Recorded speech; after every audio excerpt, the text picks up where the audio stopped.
Hi, this is Matt with State of Flux, and I have... Huge Movie Fanatic Nate as a special guest once again, and thank you for having me. Yep. I wanted to do a brief little discussion on your thoughts on streaming movies. Kind of, do you stream movies? Does it matter to you? And my thoughts on it based on how I grew up watching movies. You want to lead off with your thoughts, and I can piggyback? So, I'm a firm believer in seeing movies in the theater, but unlike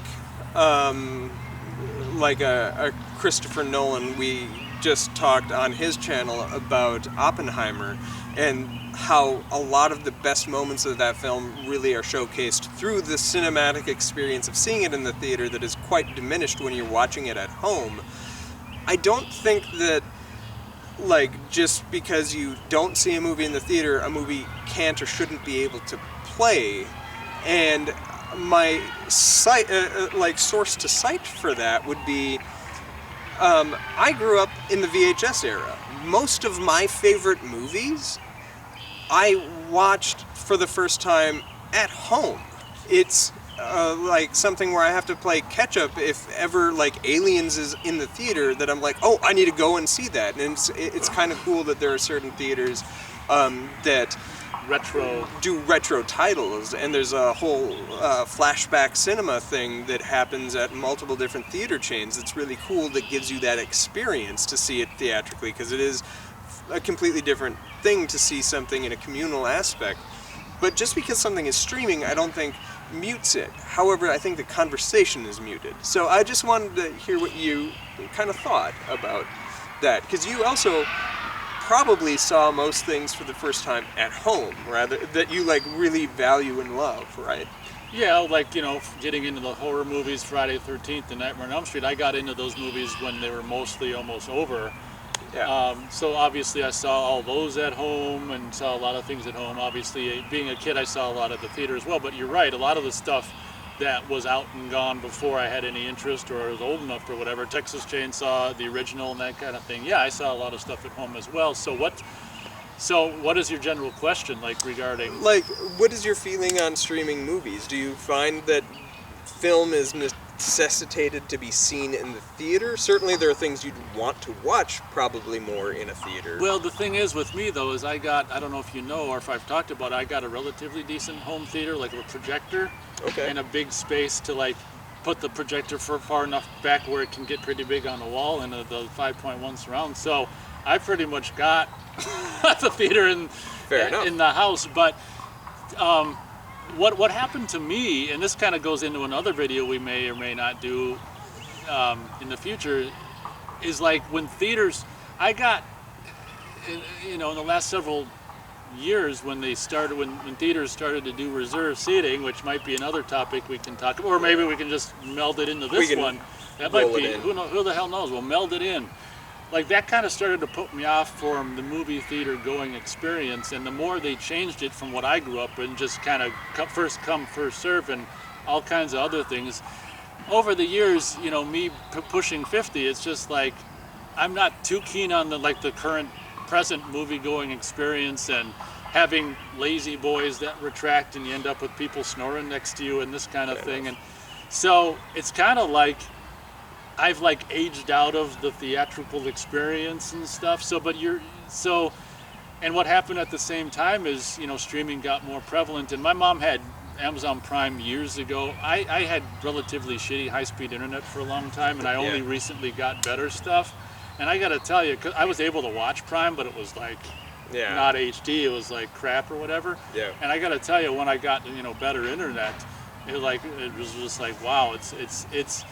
So to answer your question, it's like, oh God, you know, It's funny because I was kind of remember Redbox as well, like, well, because you and I we met at a video store, and I think that the you know, video stores were dying, and a lot of reasons it was because of Netflix, and I think we talked a lot about Redbox at the time too, and I think, I don't know about you, but I think I was pretty sure that the video store we worked and met at, we would be there when we would close it. Yeah, you know, which that's ultimately what happened. Yeah, I was planning to ride and die with that place. Yeah, so that's what ended up happening. And I know for me, at the time I was really kind of pissed off at, and this is before I don't know if I knew I'm kind of a late bloomer when it comes to a lot of things. I don't know if I knew so much about streaming at that time, but I knew that Netflix back in the day was like, do they still send you discs, or are they? No, they discontinued Okay. that I think last year. Oh, interesting. Okay, I'm surprised they went that long, honestly. Yeah, But I am too a little bit.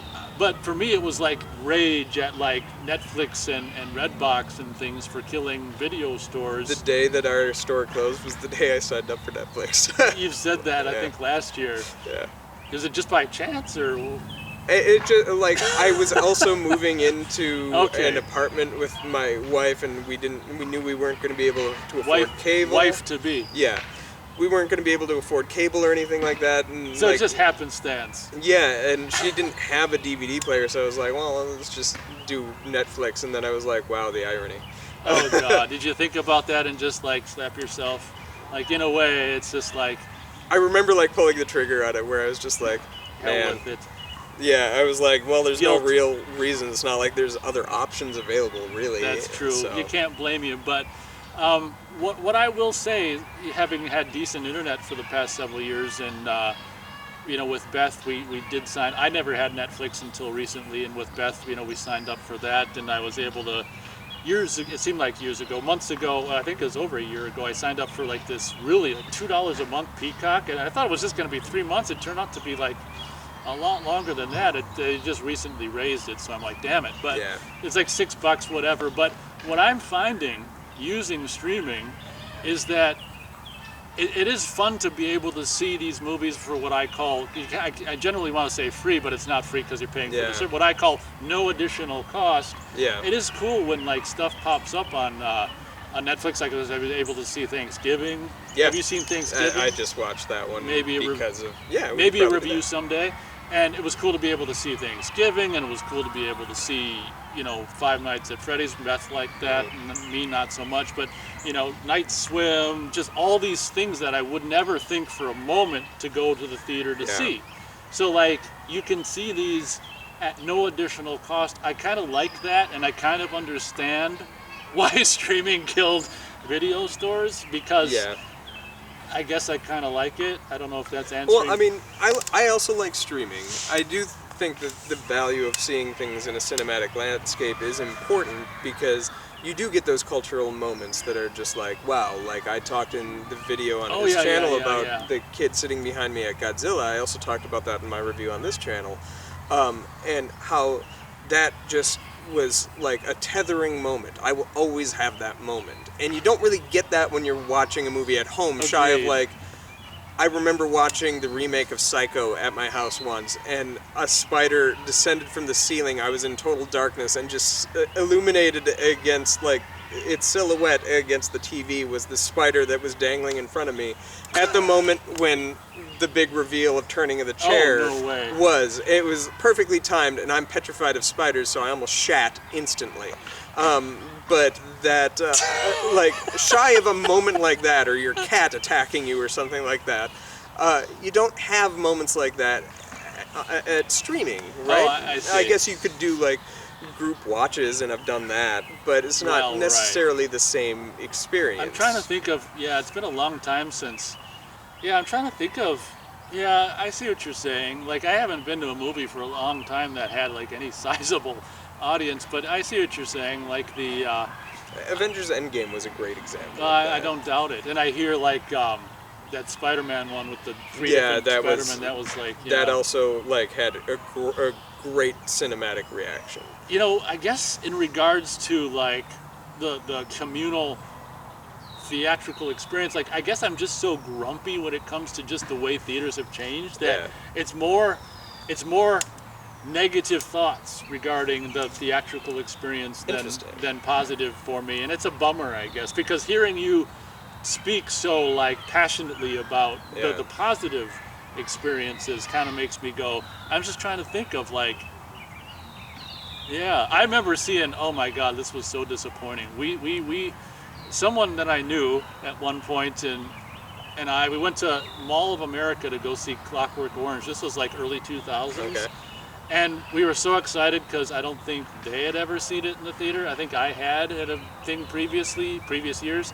And we were so disappointed because it was one of these things where the kids, when it started, everyone was saying every line. Have you yeah. ever been to something like that? The Lord of the Rings. I did a marathon of that in 2008, and there was, by the time Return of the King, people were clapping at every moment, and it's like it loses its value at a certain point in time. We walked out like this is the scene right where they find they're beating up we walked out and got our money back. Yeah. I was just like, oh my God, I don't know why I thought of that. I was trying to think of positive. See what I mean? I went to a negative. Yeah. I was trying to think of a positive. And I mean, like, there are negatives. Like, you could have the a-hole that's talking in the theater. Now the thing is, like, somebody on their phone, or bringing a kid to a movie and giving them the phone. You know what? I think that's my answer, is that at my age, I'm like become the grumpy old man in regards to movie theaters. So I guess, and it's kind of sad, you kind of open my eyes and shine a different light on the situation. Like, it's kind of beautiful how you're still like, you're so positive about the theatrical, and I'm like, bah humbug. I think there are certain types of movies that also play better. Like, comedies are great in a theater. That's true, because part of hearing other people laugh, this is why a lot of sitcoms used to have laugh tracks, is it invites you to feel like it's okay to laugh as well. And watching something at home is not like you get it the one time, and that's kind of it. You can watch a comedy in theater multiple times, the same one, and because of the communal laughter, you will respond as well. It's just kind of naturally innate in you to do so. Horror plays well as well, assuming that a-holes aren't talking and whatnot, because the jump or the reveal or like the mounting dread, the white knuckle response, it works really well in a theater. I can remember seeing what the hell was it? The Others? Is that with Nicole Kidman in the theater? And it was like some door opened and some old woman's face appeared. It's like someone in the theater screamed. You know? Like I have plenty of experiences like with that, especially in the horror genre.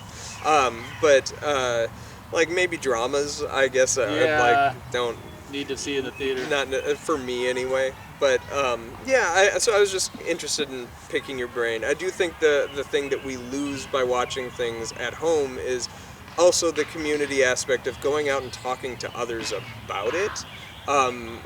Like, I guess people can like tweet or whatever. What others are you talking about? You just talk to strangers? Well, just like talking to other people. Like, finding movies that become cultural touchstones still exclusively happens in the theatrical landscape. I don't think you get that. Like, when's the last time that somebody is like, what was that movie with The Rock and Gal Gadot and Ryan Reynolds from like Netflix? It was their most expensive film of all time.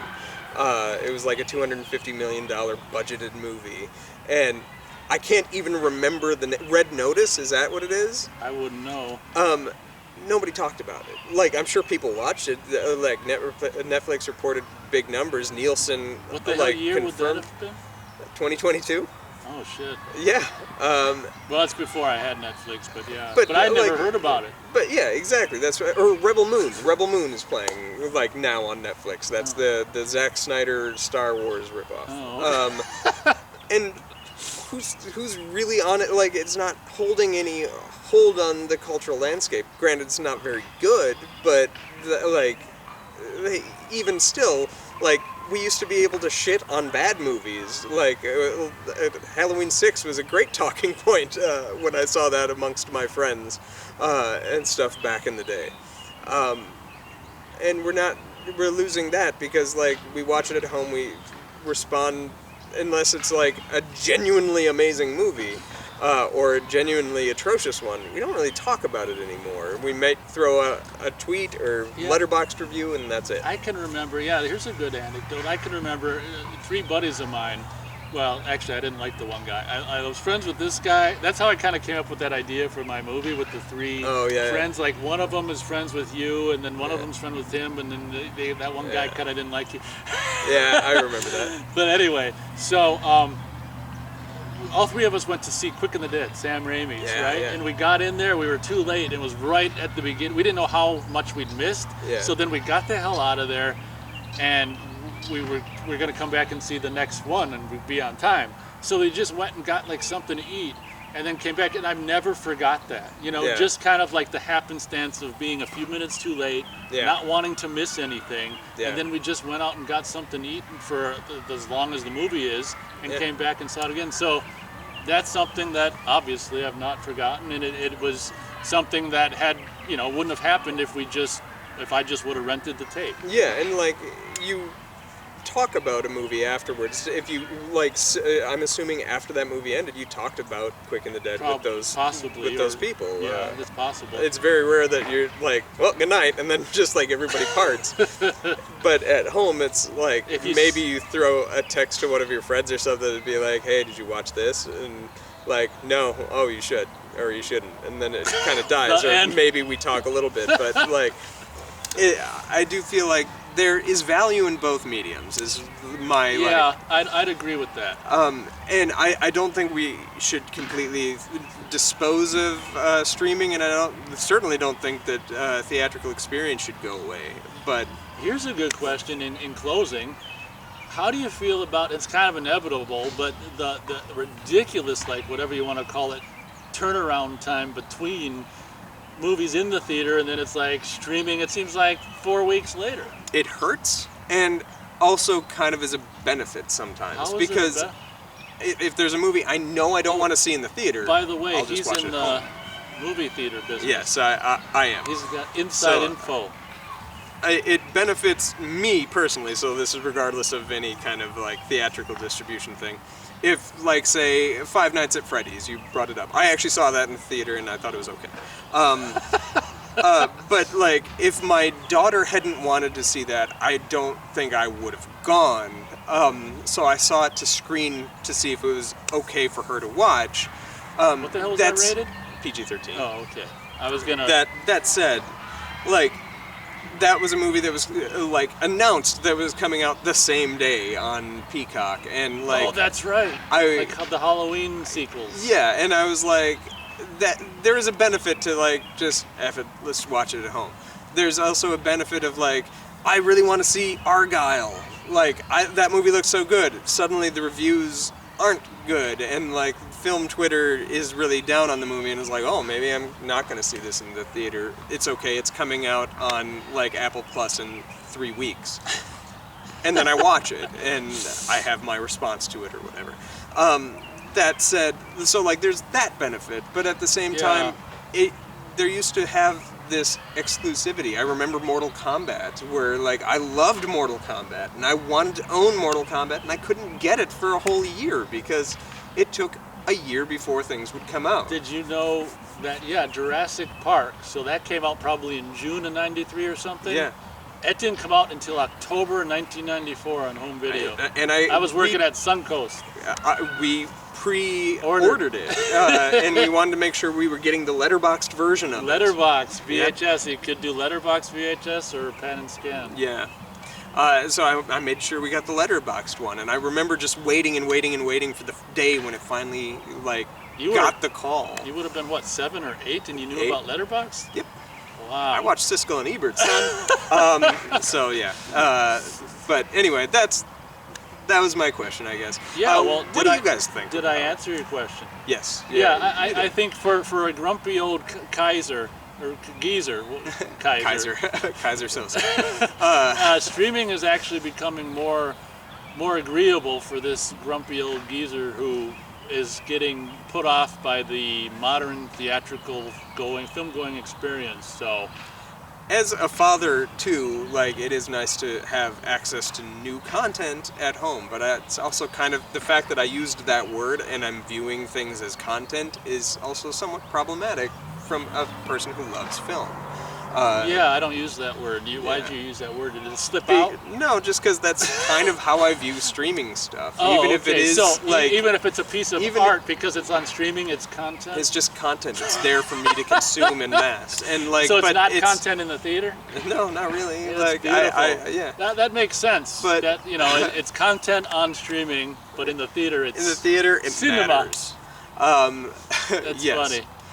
But like, as a parent who wasn't able to go and see movies as I had prior to, like, streaming was a benefit. So there is benefits. There's its problems. What does everybody think online? Feel free to let me know in the comments down below. Did you go to the theater with your kid for 5 nights or streaming? I went to the theater to watch it solo and determined Why'd you go to that the it theater was. to watch it if it's on Peacock? I didn't have Peacock. Oh, So, that's a but good. like I That's could a have good- had access to Peacock, but Yeah. I wanted to make sure that the movie was appropriate, and it probably What- wasn't. So I didn't. wasn't. Oh, so you didn't show her? I didn't. No, she was obsessed with. She still is obsessed with Five Nights at Freddy's, just based on the concept of it. And she was like, "It's not rated R. I can see it." And I'm like, "Well, no." So I watched it, and I was like, she thinks she's braver than she is. So I was like, I still don't think she'd probably respond well to it. So Yeah, you should have said. There's a reason it's PG-13, kid. pretty much, she could probably watch it like next year, And she'll be how old? like 10.